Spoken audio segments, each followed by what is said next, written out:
Channel ভিশনের সকল দর্শক বন্ধুকে স্বাগত জানিয়ে শুরু করছি আজকে আবারও সৌভাগ্যের সূচনা অনুষ্ঠান। আজকের অনুষ্ঠানেও নতুন টপিক নিয়ে আমরা আলোচনা রাখবো। নতুন টপিক এই কারণে বলছি কারণ একটা গ্রহ সম্পর্কে যখন আমরা জানতে শুরু করি, একটা গ্রহ সম্পর্কে জানার কিন্তু কখনো শেষ হয় না, অনেক কিছু থাকে জানার। আপনার মনে খুঁটিনাটি প্রশ্ন আসতেই পারে যে আপনাকে যেই একটা অ্যান্সার বলা হবে তখন আরেক দিক দিয়ে আরেকটা প্রশ্ন আপনার মনে জিজ্ঞাসা চিহ্ন দেবে যে এটা কি হতে পারে। তাই একটা গ্রহের সম্পর্কে অনেক রকমভাবে জানার আছে, তো সেই রকমভাবেই কিন্তু আমরা যাকে বলা হয় চিরাচরিত বিচার, একদম ওই রকমভাবেই আজকে আমরা আলোচনাটা করব। অবশ্যই আজকে আমরা রবি গ্রহকে নিয়ে আলোচনা করব, রবি গ্রহের সম্পর্কে খুঁটিনাটি সমস্ত কিছু জানবো। তার সম্পর্কে আমাদের জন্মছকে রবি গ্রহ যখন অবস্থান করেন তখন তার কি কি প্রভাব পড়তে পারে, তার পজিটিভ দিক কি কি আছে, নেগেটিভ দিক কি কি আছে, সমস্ত কিছু আজকে আমরা আলোচনায় রেখেছি। আপনারা কিন্তু অনুষ্ঠানটা একদম প্রথম থেকে শেষ পর্যন্ত মন দিয়ে দেখতে হবে। এই অনুষ্ঠানের যেই ব্যক্তিত্ব সবসময় উপস্থিত থাকেন, আমাদেরকে বিভিন্ন রকম জ্ঞান প্রদান করেন, তার সাথে আলাপটা আগে সেরে নেব। স্টুডিওতে এই মুহূর্তে আমাদের সাথে উপস্থিত আছেন 30 বছরের অভিজ্ঞতা সম্পন্ন তারাপীঠ ও কামাখ্যা সাধক, গোল্ড মেডেলিস্ট এবং স্বর্ণমুকুট প্রাপ্ত জ্যোতিষ শ্রী বিমল মুখার্জি। নমস্কার বিমল বাবু। ওম অখণ্ডমণ্ডলাকারং ব্যাপ্তং যেন চরাচরম তৎপদং দর্শিতং যেন তস্मै শ্রী গুরবে নমঃ। গুরু ব্রহ্মা গুরু বিষ্ণু গুরুদেব মহেশ্বর গুরুদেব পরম ব্রহ্ম তস্मै শ্রী গুরবে নমঃ। নমস্কার দর্শক বন্ধুরা, আমি মাতৃসাধক জ্যোতিষী বিমল মুখার্জি। আজকে আমরা রবি গ্রহ নিয়ে কথা বলছি।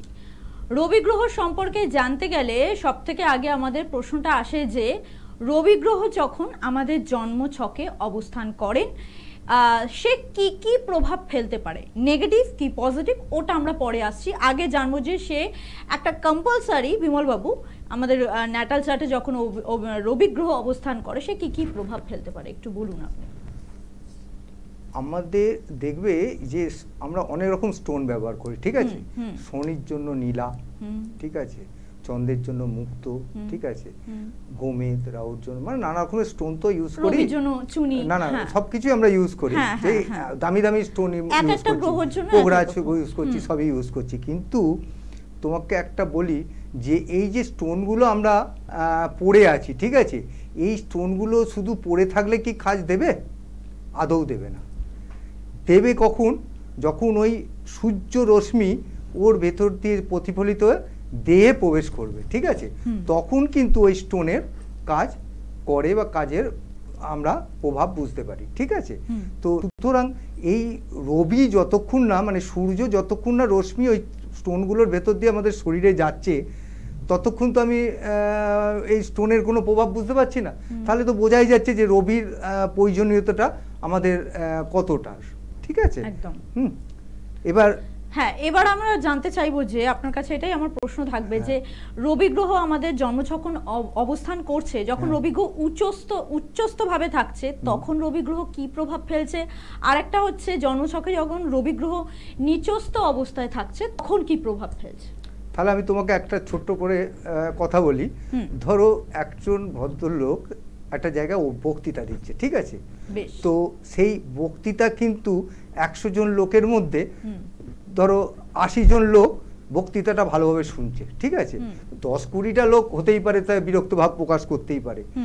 এর কিন্তু মূলত কারণ কিন্তু ওই রবি কিন্তু যশ, মান, খ্যাতি, এই তিনটে সম্মান মানে প্রতিপত্তি এইগুলোকে বাড়ায়, ঠিক আছে। আর রবি যদি খারাপ পজিশনে থাকে তাহলে তো একদম মানে তার কোনো মানে এই যে মান বলো, অপমান বলো, অপযশ বলো, সব কিছু কিন্তু একসঙ্গে তোমার মানে সে একটা ভালো কর্ম করলেও সে অপমানিত, অপযশ তার জীবনে চলে আসে, ঠিক আছে। এবার আপনাদেরকে আমি বলবো যে রবি গ্রহ নিয়ে আমরা আলোচনা করছি। আপনাদের কারোর জন্মছকে কি রবি গ্রহের অবস্থানটা আপনারা জেনেছেন কোথায় আছে? মানে সে উচ্চস্থ অবস্থায় বসে আছে না নিচস্থ অবস্থায় বসে আছে, এটা একটা প্রশ্ন। আপনাদের এই জিনিসগুলো আমার মনে হয় জানা উচিত, কারণ দেখুন কথায় আছে যে জীবনে ভালোবাসা আর সম্মান কোনোদিনও কিন্তু টাকা দিয়ে কেনা যায় না, অর্থ দিয়ে কিন্তু ভালোবাসা, সম্মান এগুলো কোনোদিনও কেনা যায় না। এগুলো পেতে গেলে, জীবনে উপভোগ করতে গেলে বা পেতে গেলে অর্জন করতে হয়, কোনোদিনও কেনা যায় না, এগুলো অর্জন করতে হয়। ভালোবাসাও আপনাকে অর্জন করতে হবে, সম্মানও আপনাকে অর্জন করতে হবে। তো সেক্ষেত্রে রবির অবস্থানটা আমাদের জন্মছকে খুব ইম্পর্টেন্ট, যে সে কোন জায়গায় অবস্থান করছে, উচ্চস্থ ভাবে অবস্থান করছে না নিচস্থ ভাবে অবস্থান করছে। কারণ রবি যদি আমাদের জন্মছকে কোথাও কোনো হাউসে যদি নিচস্থ ভাবে মানে অবস্থান করে এবং সেখানে যদি দাঁড়ায় যে আপনার মান সম্মানের জায়গায় যদি রবি নিচস্থ অবস্থায় থাকে, তাহলে কিন্তু দর্শক বন্ধুরা আপনারা এতক্ষণ বিমলবাবুর বক্তব্য শুনে বুঝতে পারলেন যে কোথাও একটা আপনার মান যশ খ্যাতির খণ্ডন হওয়ার কিন্তু একটা জায়গা তৈরি হয়েই যাচ্ছে। কারণ আপনি হয়তো ভালো কাজ করছেন, অন্যদের থেকে অনেক বেটার পজিশনে থাকার হয়তো কথা আপনার, বা অনেকটা বেশি সম্মান পাওয়ার কথা, সে জায়গায় আপনি সম্মান তো পাচ্ছেনই না, উল্টে অপদস্থ হচ্ছেন, বদনামের ভাগিদার হচ্ছেন। কিন্তু কেন? এই কেনটা, এই জিজ্ঞাসাটা আমাদেরকে সবসময় রাখতে হবে। সেক্ষেত্রে আমি বলবো আপনি একজন অভিজ্ঞ অ্যাস্ট্রোলজারের পরামর্শ নিন, একজন অভিজ্ঞ যে আপনাকে পথটা দেখাতে পারবে যে কেন এই জিনিসগুলো হচ্ছে। শুধুমাত্র একজন অ্যাস্ট্রোলজারের কাছে গেলেন, আপনার জন্মছকটা সে দেখলো আর 4-5টা প্রতিকার ধরিয়ে দিল আপনাকে, সেটা কিন্তু বিচার নয়। আপনাকে আগে যিনি বোঝাবেন যে আপনার জন্মছকে কোথায় কোথায় অসুবিধা রয়েছে, সেই জায়গাগুলো যখন উনি বোঝাবেন, তবেই কিন্তু উনি একজন অভিজ্ঞ অ্যাস্ট্রোলজার। সবসময় কিন্তু প্রতিকারটা প্রয়োজন হয় না, আগে বোঝার দরকার হয়। অনেক সময় হয় আমাদের লাইফস্টাইলটাও চেঞ্জ করার প্রয়োজন হয়। শুধুমাত্র প্রতিকারেই যে আমরা একটা সুফল পেয়ে যাবো, যেটা বিমলবাবু কিছুক্ষণ আগে বললেন, একদম সঠিক কথা বলেছেন, যে মানে 4-5টা আমরা প্রতিকার পড়ে নিলাম, 4-5টা স্টোন আমরা ধারণ করে নিলাম, আমাদের জীবনটা একদম শুধরে গেল, ব্যাপারটা কিন্তু একদমই ওরকম নয়। প্রথমত হচ্ছে আমাদের লাইফস্টাইল কিছু ভুল থাকতে পারে, সেটা হয়তো একজন অভিজ্ঞ অ্যাস্ট্রোলজার আপনাকে পরামর্শ দিতে পারে যে আপনি এইরকম ভাবে চলুন, আর এই প্রতিকারটা ধারণ করার পর আপনি এরকম ভাবে আপনার লাইফস্টাইলটাকে মেনটেন করুন, দেখবেন অনেকটা আপনি ভালো আছেন, অনেকটা উন্নতি করতে পেরেছেন জীবনে। সেই কারণেই বলা যায় আপনারা একজন অভিজ্ঞ অ্যাস্ট্রোলজারের কাছে আসুন, এবং সেটার জন্য আপনাদেরকে বুকিং নাম্বারটা আমি বলে দিই। আপনারা যদি চান বিমল বাবুর কাছে আসতে, তাহলে আপনার বুকিং নাম্বারটা অবশ্যই নোট ডাউন করে রাখুন, 8100684023। আরেকবার আপনাদের জন্য রিপিট করছি, 8100684023। এটা হচ্ছে বুকিং নাম্বার। এই নাম্বারে কল করে আপনাদেরকে প্রথমে অ্যাপয়েন্টমেন্ট ফিক্সড করতে হবে, যেটা আপনার নিকটবর্তী চেম্বার হবে, সেখানে এসে যোগাযোগ করবেন। চেম্বারগুলো আপনাদের জন্য একবার শিয়ালদাতে পেয়ে যাচ্ছেন বিমলবাবুকে, এছাড়াও পাচ্ছেন আপনারা কালীঘাট, দক্ষিণেশ্বর, চুঁচুড়া। এছাড়াও বিমলবাবু থাকছেন আপনাদের জন্য কৃষ্ণনগর, ব্যারাকপুর, বর্ধমান ও মেছেদার চেম্বারে। আর বাদবাকি কোথায় কি চেম্বার আছে সমস্ত ডিটেলসে জানার জন্য বুকিং নাম্বার ভেরি মাস্ট। এছাড়া আরেকটা সুবিধা আপনাদের জন্য রয়েছে, সেটা হচ্ছে যারা দূরের বন্ধু রয়েছেন বা কোনো কারণে হয়তো আপনারা বিমলবাবুর সাথে চেম্বার ভিজিট করতে পারছেন না, হতে পারে সেটা আপনার শারীরিক অসুস্থতার কারণে, অনেক কিছু সমস্যা থাকতে পারে। যাদের এরকম ধরনের সমস্যা রয়েছে, কিছুতেই আপনারা চেম্বার এসে ভিজিট করতে পারছেন না, তারা এই বুকিং নাম্বারে কল করে আপনারা অনলাইন কনসালটেন্সির একটা ব্যবস্থা রয়েছে আপনাদের জন্য, সেটা আপনারা সেই হেল্পটা আপনারা নিতে পারেন। তবে এই বুকিং নাম্বারটা ভেরি মাস্ট, এই বুকিং নাম্বারে কল করে আপনার সমস্ত ডিটেলস জানাতে হবে, এবং অনলাইন কনসালটেন্সি আপনারা অবশ্যই বাড়িতে বসে একদম নিতেই পারেন। আর আমরা একটু আলোচনায় ফিরে যাবো এবার আমার বিমলবাবুকে প্রশ্ন, যে রবির যে এত রকমের গল্প আমরা শুনছি, রবির যে এত রকমের প্রভাব আমাদের জীবনে পড়ে, তো এবার আপনি বলুন যে যদি পজিটিভ প্রভাব রবির পড়ে, তাহলে আমরা কি কি জীবনে উপভোগ করতে পারি? পজিটিভ প্রভাব পড়লে কি উপকারে পাবে সেটাও আমি তোমাকে একটা কথা বলি। ধরো কোনো একটি ছেলে তার বাল্য বয়সে লেখাপড়ায় সে খুবই খারাপ ছিল, ঠিক আছে, লেখাপড়ায় তার মন ছিল লেখাপড়ায়, কিন্তু যখন সে বয়স বাড়লো, ঠিক আছে, লেখাপড়ায় তো ছেড়েই দাও, তার নাম যশ এতই লেখাপড়ায় ভালো হলো, ঠিক আছে, সে নেতা মন্ত্রী এই পর্যায়ে চলে গেল, তার মান যশ সম্মান সব বেড়ে গেল। তার কিন্তু পুরোপুরি কাজটা কিন্তু হচ্ছে রবির কাজ, ঠিক আছে। এই রবি ভালো থাকার জন্য, পজিটিভিটি বেড়ে যাওয়ার জন্য, উচ্চতায় থাকার জন্য তার কিন্তু এই জিনিসটা তার লাইফে, তার জীবনে ঘটে গেল, ঠিক আছে। আমার কাছেই ধরো আমি তোমাকে বলি, আমার কাছে এই বিচার করার জন্য একটি ছেলে এসেছিল, ঠিক আছে। তো তার যখন আমি জন্ম বিচার করছি, জন্ম কুষ্টি বিচার করছি, জন্মছক নিয়ে, তো সে আমাকে তার আগে বলল, দেখুন আমরা দু ভাই, তো বাবা আমার ছোট ভাইকে সমস্ত সম্পত্তি লিখে দিয়েছে, তো আমার সঙ্গে বাবার সঙ্গে সমানেই একটা দ্বন্দ্ব, সব ঝগড়াঝাটি, একটা অশান্তি লেগেই থাকে। তো সেই জন্য আমি আপনার কাছে এসেছি, এর কি বিচার করা, কি আমার কিসের প্রবলেমের জন্য এটা হচ্ছে আপনি একটু দেখুন।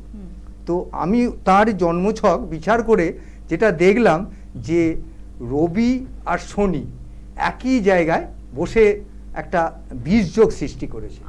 এই বীজযোগ সৃষ্টি করার জন্যই কিন্তু এই যে রবি হচ্ছে পিতা, ঠিক আছে, রবি হচ্ছে পিতা, তো সেক্ষেত্রে রবি আর শনি একসঙ্গে থাকার জন্য ওই সন্তান আর বাবার ভেতরে যে ঝঞ্ঝট ঝামেলাটা লেগেই থাকে, ঠিক আছে। এবং রবি শনির যে বীজযোগের জন্যই কিন্তু ওই তোমার সম্পত্তি থেকে বিচ্যুতি ঘটে, মানে পিতার সম্পত্তি থেকে বঞ্চিত হতে হয়, ঠিক আছে। এটা কিন্তু রবির একটা বিরাট বড় প্রভাব। আচ্ছা আচ্ছা, বেশ, আপনি খুব সুন্দর করে গল্পের আকারে ঘটনাটা বললেন যে রবির প্রভাব কিরকম ভাবে আমাদের জীবনে পড়তে পারে। এবার একটু জানবো যে আমরা পজিটিভটা জেনেছি, নেগেটিভটাও জেনেছি, এবার আমি জিজ্ঞেস করব যে রবির যদি এই যে নেগেটিভ প্রভাবগুলো যখন মানুষের জীবনে পড়ছে, তাহলে এটা থেকে নিবারণের কি ব্যবস্থা আছে? সমস্যা থাকলে সমাধান তো অবশ্যই রয়েছে। অবশ্যই সমাধান আছে। সমাধান বলতে দেখো, রবি এগুলো হচ্ছে ডিগ্রিগত মান দেখে বিচার করতে হয়, তো সেক্ষেত্রে রবির স্টোন হচ্ছে চুনি, ঠিক আছে। রবির স্টোন চুনি, এখন আগে তো আপনার তোমার ওল্ড বার্মা চুনি সব থেকে ভালো, ঠিক আছে। সেক্ষেত্রে ওই অনামিকা হাতে পড়তে হয়, 5, 6, 7 ম্যাক্সিমাম তোমার নিলে পারে, রতি নিলে তোমার ভালোভাবে কাজ করে। তবে এই যে পয়সা, যাদের পয়সা খরচা করার মোটিভ নেই বা ক্ষমতা নেই, তাদের জন্য আমি একটা কথা বলতে পারি, হ্যাঁ, বিনা পয়সায়, মানে পয়সা কম খরচাই নেই তাতে, ঠিক আছে, তাতে কিন্তু এই রবির প্রভাব একদমই মানে খুবই কমে যায়, ঠিক আছে। যেটা হচ্ছে আশপাশে যদি কোনো বাড়ির আশপাশে যদি কোনো নদী বা পুকুর থাকে, সেখানে গিয়ে একটি ওই জবা ফুল নিয়ে গিয়ে, মানে শ্রীচলা জবা ফুল নিয়ে যাবে, নিয়ে গিয়ে মানে নাভি পর্যন্ত জলে নেবে, ঠিক আছে। তাতে হাতে জল আর জবা ফুলটা নিয়ে ওই জবা কুসুম শঙ্কাশম যে মন্ত্রটা আছে, এই মন্ত্রটা বলে সূর্য প্রণাম করে ওই জল আর জবা ফুলটা যদি জলে দিয়ে দেওয়া যায়, সূর্যকে ভাসিয়ে দেয়, নমস্কার করা যায়, এইভাবে যদি ভোরবেলা গিয়ে যদি কেউ করতে পারে, কোনো এটা কি প্রত্যেকদিন না স্পেসিফিক কোনো বারে, মানে যত মানে গঙ্গা, এটা তো স্নানও করা হচ্ছে, এবং আমার যেমন বাড়ির কাছে পিঠে গঙ্গা আছে, ঠিক আছে, আমরা যেমন গঙ্গায় স্নান করি, ঠিক আছে, সেরকম ধরো কাছে পিঠে যদি নদী বা পুকুর বলে কিছু থাকে, পুকুর থাকে, সেখানে করলেও এই জিনিস প্রত্যেকদিন করলেই করতে পারে, প্রত্যেকদিন। এটা তো অভ্যাস, ও স্নানের সময় সে বাড়িতে স্নান করছে, সে ওখানে গিয়ে এটা করবে, এতে একদম মানে আমি তোমাকে বলতে পারি, তোমার রবির প্রতিকার একদম মানে মাস্ট প্রতিকার, ঠিক আছে। আর এরপরে ঘরোয়া উপায়, এরপরেও তো আরো অনেক প্রতিকার আছে। তো যারা মনে করছেন যে আপনারা প্রতিকার করবেন, তারা আমার সঙ্গে একটিবার দেখা করতে পারেন আমার চেম্বারে এসে। আমি আপনাদের কথা দিতে পারি যে এই 100% আমি আপনাদের প্রতিকার করে দিতে পারবো, ঠিক আছে। আপনি একবারটি এসে দেখতে পারেন, একদম ঠিক আছে। দেখুন দর্শক বন্ধুরা, মানে আপনার জন্মছকে রবির অবস্থান রয়েছে এবং হয়তো সেটা নিচস্থ অবস্থান রয়েছে। এবার হয়তো আপনি মনে করলেন যে আচ্ছা আমার রবিটা খারাপ রয়েছে, তাহলে আমি একটা চুনি পরে নিই, না, এরকম ভাবে কিন্তু ওই একদম মানে কি বলবো, একদিন আমাদের শারীরিক চিকিৎসার মতন, মানে আমি এই প্রবলেমটা আমার শরীরে অনুভব করছি, আমি একটা মেডিসিন খেয়ে নিলাম, না, নিজে চিকিৎসা করা যাবে না। ওটা যেমন তেমন কিন্তু আমাদের জীবনেও নিজে আমাদের জীবনে কিন্তু মানে আমরা ওস্তাদি করে কিছু করতে পারবো না। আমার জন্মছকে রবি খারাপ আছে বলে আমি এটা চুনি পড়ে নিতে পারি না। এগুলো যেমন বিমলবাবু বললেন ডিগ্রিগত মান আছে, অনেক কিছু চিরাচরিত বিচার করতে হয়, তবে গিয়ে কিন্তু একটা মানে কি বলবো রেমেডি প্রেসক্রাইব করা হয়। সেই কারণে বিচারের জন্য অবশ্যই একজন অভিজ্ঞ অ্যাস্ট্রোলজারের কাছে যান, সবসময় এটা বলে আসি এবং বলছি। তো আপনারা আজকে অনুষ্ঠান থেকে আমাদেরকে বিদায় নিতে হবে। আপনারা যদি চান বিমলবাবুর কাছে আসতেই পারেন, আপনার টিভি কলের ফোন নাম্বারটা যাচ্ছে। আজকের মতো অনুষ্ঠান থেকে আমাদেরকে বিদায় জানাতে হচ্ছে। আগামী অনুষ্ঠানে আবারও দেখা হবে আপনাদের সাথে। ততক্ষণ আপনারা সকলে ভালো থাকবেন, সুস্থ থাকবেন, ভালোবাসায় থাকবেন। নমস্কার।